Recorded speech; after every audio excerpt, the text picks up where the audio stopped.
Assalaamu calaykum waraxmatullaahi wabarakaatu. Dhammaan daawadayaasheena sharafta leh ee ku xiran janalkeena. Sababta keentay in Nabi Ismaaciil calayhi salaam la amro in la bireeyo xaqiiqada Ilaahay baa garanaya.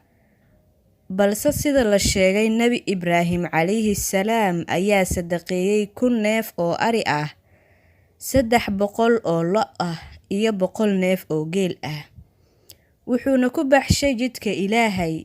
Intaa kadib dadkii ayaa la yaabay. Markaaba Nabi Ibraahim calayhi salaam wuxuu yidhi, waxaan aan baxsaday agteyda waxba kama aha, balse Ilaah baan ku dhaartay haddii uu ii ahaan lahaa wiil aan dhalay jidka Ilaahay ayaan u birayn lahaa. Ilaahay ayaana ugu dhowaan lahaa. Markii uu sidaas yidhi Nabi Ibraahim calayhi salaam, waqti badan ayaa la joogay. Kadib Ilaahay ayuu weydiistay awlaad ama ilmo. Ilaahayna wuu ka aqbalay, waxaana loogu bishaareeyay walad, waxaana loo dhalay Nabi Ismaaciil calayhi salaam.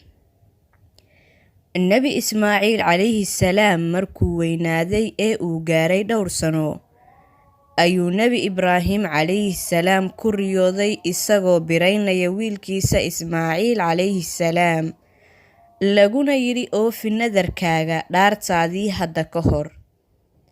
Markii waagu baryay ayuu ku fikiray tolow, ma amar xag alle ka yimid baariyadu mise waa shaydaan. Galabtii ayuu haddana ku riyooday, wuxuuna xaqiiqsaday in xagga alle laga amray in uu bireeyo wiilkiisa Ismaaciil calayhi salaam. Maxaa yeelay riyada nebiyadu waa xaq, waxayna la mid tahay iyadoo loo waxyooday. Nabi Ibraahim calayhi salaam wuxuu ku yidhi Haajara oo ahayd Nabi Ismaaciil hooyadiis, wiilka dhar fiican u xir, meel baan aadaynaaye. Hooyo Haajara Ismaaciil calayhi salaam dhar fiican ayay ugu labistay, wayna u subagtay, wayna u shanlaysay. Nabi Ibraahim calayhi salaam wuxuu qaatay xarig iyo mindi, waana israaceen isaga iyo Nabi Ismaaciil calayhi salaam. Nabi Ismaaciil calayhi salaam aabihiis ayuu hor socday, in la biraynayana ma ogeen isaga iyo hooyo Haajaraba.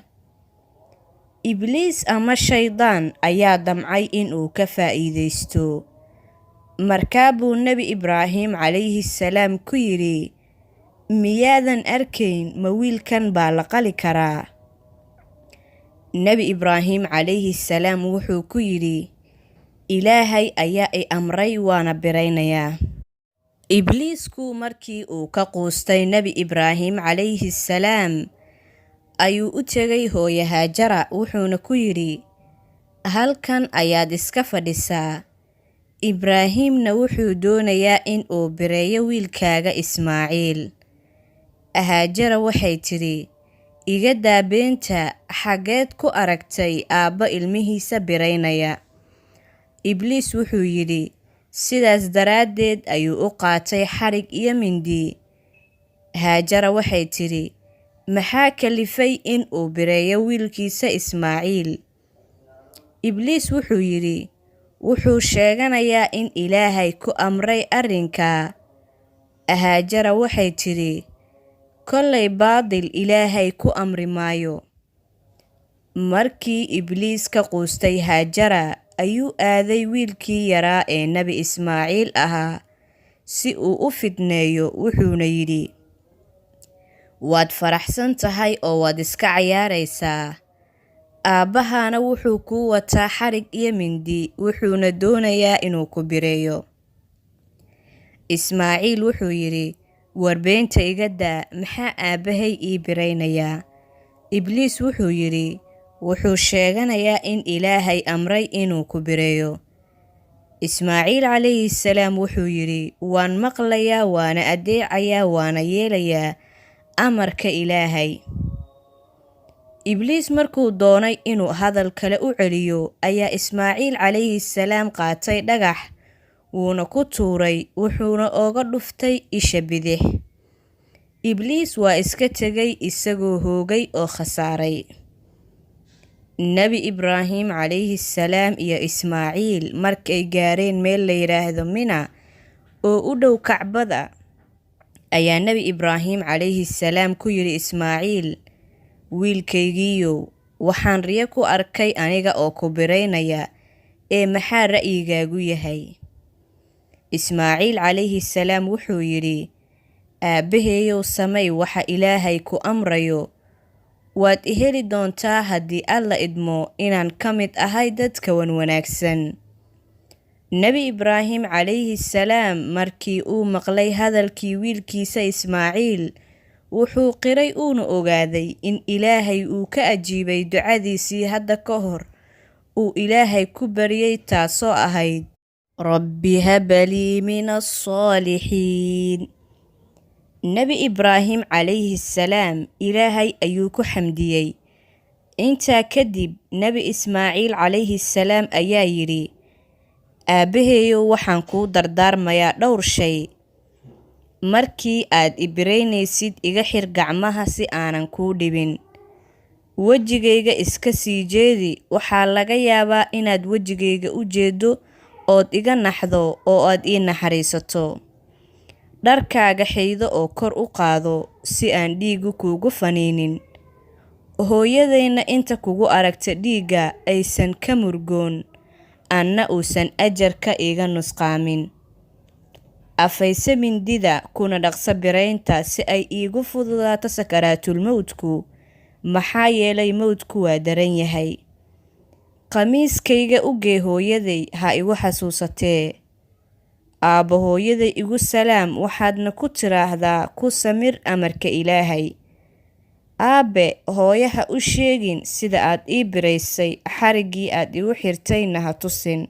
Wuxuu kaloo yidhi, aabbo, hooyadayaysan u soo gelin ilmaha aniga oo kale ah, maxaa yeelay way i xasuusanaysaa, markaas bay murugoonaysaa. Aabbo, haddii aad aragto wiil anigoo kale ah, ha fiirinin, yaadan murugoonine. Nebi Ibraahim calayhi salaam wuxuu yidhi, wiilkaygiiyo, waxaad iigu kaalmaysay amarkii Ilaahay i faray. Nebi Ibraahim calayhi salaam wuxuu guda galay in uu legdo ama dhinaciisa dhulka dhigo wiilkiisii Ismaaciil calayhi salaam si uu u bireeyo. Wuuna legday, mididii ayuuna surka ooga kirkiray intii xooggiisa ah. Balse wuu awoodi waayay in uu ku jaro mindida qoorta wiilkiisa Ismaaciil calayhi salaam. Malaa'igta Ilaahay markii ay arkeen Ibraahim calayhi salaam oo biraynaya wiilkiisa Ismaaciil calayhi salaam, waxay u hoobteen sujuud. Ilaahay ayaana ku yidhi, fiiriya addoonkayga sida uu ugu kirkiraayo ama uu u marmarinayo mindida qoorta wiilkiisa, isagoo raalli ahaanshahayga dalbaya ama doonaya. Ismaaciil calayhi salaam wuxuu yidhi, aabbahayow, ii sii daay gacmaha iyo lugaha oo iga fur xarigga, yaan la ii malayn in la i qasbayo oo aan diidanahay amarka Ilaahay, ina gowrac aniga oon gacmo xirnayn. Nebi Ibraahim calayhi salaam waa ka furay xargihii lugaha iyo gacmaha, mar labaad ayuuna mindidii ku kirkiray wiilkiisa, surka ayuuna ka saaray, intii xooggiisa ahaana wuu isku dayay. Markaas baa mindidii afka ka soo laabmatay, wayna u goon weysay. Ismaaciil calayhi salaam wuxuu ku yidhi aabbihiis Ibraahim, aabbe, xooggaagii ayaa daciifay jeclaanta aad i jeceshahay awgeed, mana awoodid in aad i birayso.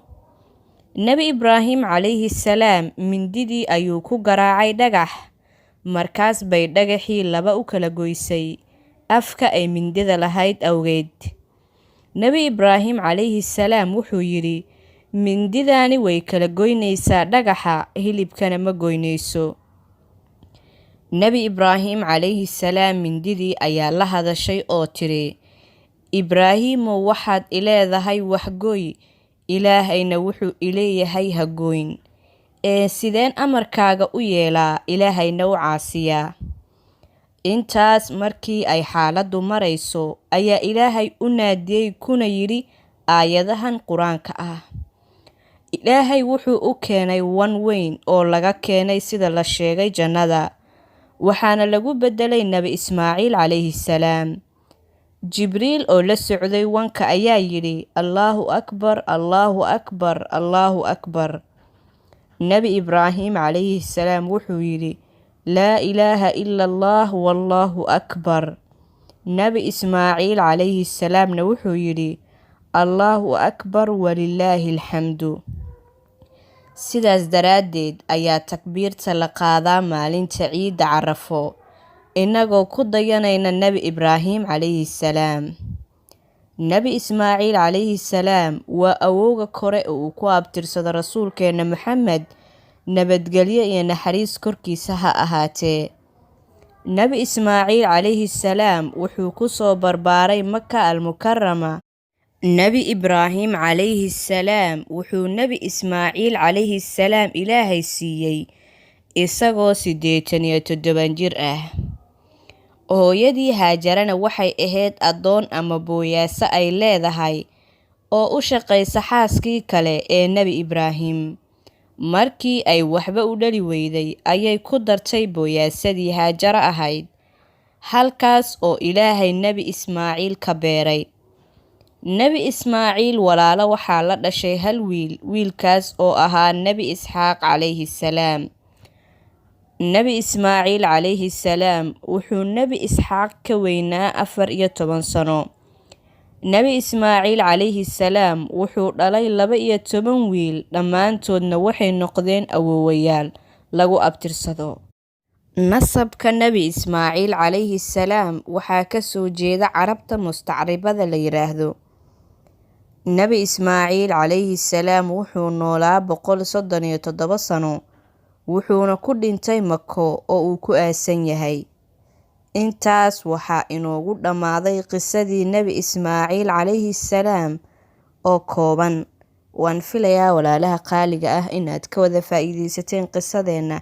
Fadlan ha ka iloobin fiidiyowga in aad like saarto una share garayso asxaabtaada kale si ay uga faa'iidaystaan. Wassalaamu calaykum.